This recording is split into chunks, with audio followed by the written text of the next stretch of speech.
नमस्कार। खबर प्रधान देख रहे सभी दर्शकों का बहुत बहुत स्वागत है और मैं हूं आपके साथ संगीता श्रीवास्तव। पश्चिम बंगाल, असम, तमिलनाडु, केरल और पुडुचेरी, इन 5 राज्यों के चुनाव हुए। अब नई सरकारों के गठन की तैयारी चल रही है। आने वाले हफ्ते में सभी राज्यों में नई सरकार बन जाएगी और मुख्यमंत्री के नाम का भी ऐलान हो जाएगा। ये भी तय माना जा रहा है कि शुभेंदु अधिकारी बंगाल के नए मुख्यमंत्री होंगे। पिछले 10 सालों में जितनी मेहनत उन्होंने की है, ये उसी का नतीजा है कि बंगाल में बीजेपी की सरकार बनी। बंगाल में रहकर विपक्ष की राजनीति करना तलवार की धार में चलने जैसा रहा। जान हथेली पर लेकर टीएमसी के अराजक तत्वों से बचते बचाते जमीन पर उतरकर शुभेंदु ने कड़ी तपस्या की और अब शायद यही पल है उनको इनाम देने का। फिलहाल उनके पीए के मर्डर से बंगाल में इस समय भारी उबाल है, राजनीति गर्मा गई है। लेकिन मंगलवार को ममता बनर्जी ने कहा था कि वो राज्यपाल को अपना इस्तीफा नहीं देने जाएंगी। ममता बनर्जी ने कहा था कि वो चुनाव हारी नहीं, उन्हें हराया गया है। बड़ा आरोप लगाया उन्होंने। तो वो इस्तीफा क्यों देंगी? अब वैसे चुनाव हारने के बाद इस्तीफा देना या ना देने में कोई फर्क नहीं पड़ता, लेकिन ममता के इस रुख से साफ है कि चुनावी झगड़ा अभी खत्म नहीं हुआ। ममता बनर्जी ने बड़ा आरोप लगाया कि चुनाव आयोग ने एसआईआर के जरिए गड़बड़ी की, वोटों की गिनती में हेराफेरी की, बीजेपी को चुनाव जिताया। खैर, जो प्रक्रिया है उसमें इस्तीफा देना तो उनका बनता है। अब जहां तक नए सीएम का सवाल है तो पुराना अनुभव ही याद दिलाता है आपको। आप ध्यान कीजिएगा कि प्रधानमंत्री नरेंद्र मोदी के राज में, यदि मोदी कार्यकाल कहा जाए तो मोदी कार्यकाल में ये बताना काफ़ी असंभव है कि सीएम फेस कौन होगा। बड़ा रिस्की काम होता है। लेकिन अगर शुभेंदु अधिकारी सीएम बनते हैं तो ममता के जले में नमक छिड़कने जैसा होगा। एक ज़माने में शुभेंदु अधिकारी टीएमसी में ममता के बाद 2 नंबर के लीडर हुआ करते थे, यानी ममता बनर्जी का राइट हैंड माना जाता था उन्हें। उन्हीं शुभेंदु अधिकारी ने ममता को 2 बार विधानसभा चुनाव में हराकर उन्हें खूब रुलाया। शुभेंदु सिर्फ 6 साल पहले ही बीजेपी में शामिल हुए। ममता ने इन 6 सालों में शुभेंदु को खूब दौड़ाया, खूब डराया, खूब धमकाया, नाको चने चबवा दिए। ममता की पुलिस ने शुभेंदु को खूब सताया, ना जाने कितने फर्जी केस लगाए। अब अगर शुभेंदु सीएम बनेंगे तो सबसे ज़्यादा तकलीफ ममता बनर्जी को ही होने वाली है। कहते हैं ना, जो अपना होता है उससे मिली चोट ज़्यादा तकलीफ देती है। जो शुभेंदु एहसास कर रहे थे पिछले सालों में, अब इस बात का एहसास हर रोज़, हर पल, हर घड़ी ममता बनर्जी को होगा। और ये असहनीय पीड़ा उन्हें खुद अकेले ही झेलनी पड़ेगी, क्योंकि कहते हैं सुख के सब साथी, दुख में न कोई। आज ममता अकेली हैं, उनके साथ कोई नहीं है। ममता बनर्जी ने आरोप लगाया कि चुनाव आयोग ने एसआईआर में वोट कटवाकर उन्हें हराया। अब जो आंकड़े आए हैं उसके मुताबिक सिर्फ 20 सीटें ऐसी रहीं जहां एसआईआर में सबसे ज़्यादा वोट काटे गए। और मज़े की बात यह कि इनमें से 12 सीटों पर टीएमसी ने कब्जा जमाया है। तो एसआईआर का मुद्दा तो यही ख़त्म हो जाता है। एसआईआर के कारण ममता बनर्जी की हार नहीं हुई। ये एक नैरेटिव था जो पिछले कई महीनों से चलाया गया था। कोर्ट भी गई थी ममता बनर्जी, कोर्ट में भी उन्हें राहत नहीं मिली। चुनाव आयोग को दोषी ठहराने से पहले ये भी देख लेना चाहिए कि इस बार बंगाल में रिकॉर्ड 93% वोटिंग हुई है। इसका मतलब चुनाव आयोग ने किसी को भी वोट देने से रोका नहीं।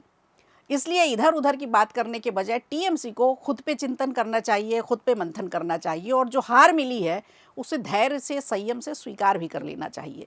इस बार चुनाव के नतीजों का जो असर है ये हो रहा है कि बिखरा हुआ इंडिया गठबंधन अब एक साथ आ गया है। सबसे अच्छी बात ये हो गई है कि हर कोई, जब राज्यों के चुनाव होते थे तो अपने अपने राज्य में आपस में ही एक दूसरे के खिलाफ प्रचार कर रहे होते थे, लेकिन बंगाल में ममता बनर्जी की हार ने इन सबको भी एक साथ ला दिया।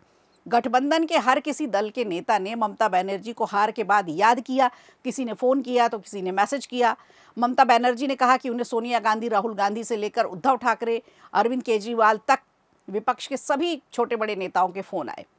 अब तो इंडिया गठबंधन को मजबूत करेंगी वो, क्योंकि उन्होंने ऐसा बोला भी है। तो बंगाल के इन नतीजों ने गठबंधन को फिर से जिंदा कर दिया। पूरे गठबंधन में ममता बनर्जी सबसे मजबूत नेता रही हैं। ममता बनर्जी पहले भी दावा करती रही हैं कि मोदी का मुकाबला वही कर सकती हैं, और अब तो उनके समर्थक भी कहते हैं। तृणमूल कांग्रेस के नेता उन्हें मोदी विरोधी मोर्चे के नेता बनाने की अब मांग करने लगे हैं। अब ममता बनर्जी ने कहा है कि चुनाव नतीजे आने के बाद पूरी तरह से फ्री हो गई हैं। अब वो पूरे देश में घूम घूम कर बीजेपी के खिलाफ, प्रधानमंत्री मोदी के खिलाफ एक मुहिम चलाएंगी। जम्मू कश्मीर के सीएम उमर अब्दुल्ला इससे अलग अपने विचार रखते हैं। उन्होंने तंज कसते हुए इस बात पर कहा कि किसी भी राज्य में बीजेपी की एकतरफा जीत का ऐसा नतीजा कोई पहली बार तो आया नहीं है। लेकिन हर चुनाव में होता यही है कि विरोधी दल पहले आपस में ही लड़ते हैं, फिर बीजेपी की जीत के बाद अलायंस मजबूत करने की बात करते हैं। ऐसे में पहले ये तय करना होगा कि गठबंधन संसद के लिए बस है या फिर राज्यों के जो चुनाव होते हैं वहाँ पर भी लागू होगा, जैसे कि दिल्ली में हुआ, जैसे कि बंगाल में हुआ। कुछ दिन पहले राहुल गांधी ने बंगाल में अपने प्रचार के समय नरेंद्र मोदी की ताकत बढ़ाने के लिए ममता बनर्जी को जिम्मेदार ठहराया था। उन्होंने साफ साफ कहा था कि अगर ममता बनर्जी ने सही से राज्य चलाया होता तो आज बीजेपी की सरकार नहीं बनती। ममता ने एकला चलो का नारा यहाँ दिया था। उन्होंने कांग्रेस को, राहुल गांधी को सिरे से खारिज कर दिया था कि हम आपके साथ चुनाव लड़ेंगे, और एकला चलो के साथ वो चलती रही, अकेले ही चुनाव लड़ा। राहुल गांधी ने टीवी के विजय के साथ जाने का ऑफर ठुकरा दिया था। केजरीवाल ने कांग्रेस पर बीजेपी की बी टीम होने का आरोप तक लगा दिया था। लेकिन आज ऐसा लगा कि ममता की हार ने राहुल गांधी को, अखिलेश यादव को, तेजस्वी यादव को, केजरीवाल को, सबको डरा दिया है। राजनीतिक विश्लेषकों का अब मानना है कि अगर मोदी ममता को हरा सकते हैं तो बाकी किसी भी राज्य में किसी भी नेता की क्या बिसात। अब सबको लगता है कि इनमें से कोई अकेले मोदी का मुकाबला नहीं कर सकता, इसलिए सबको अब साथ आना पड़ेगा। एक बार फिर से गठबंधन की बैठक होगी, एक बार फिर से मोदी के मुकाबले के लिए पूरे गठबंधन को तैयार करना होगा। लेकिन इस वक्त ये ख्याली पुलाव ही लग रहा है।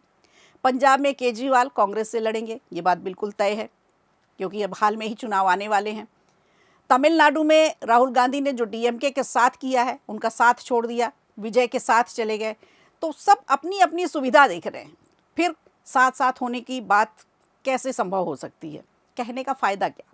उमर अब्दुल्ला तो सही कह रहे हैं, हर मौके पर विपक्षी एकता तार तार होती देखी जाती है। तो अब कैसे बनेंगे नए समीकरण?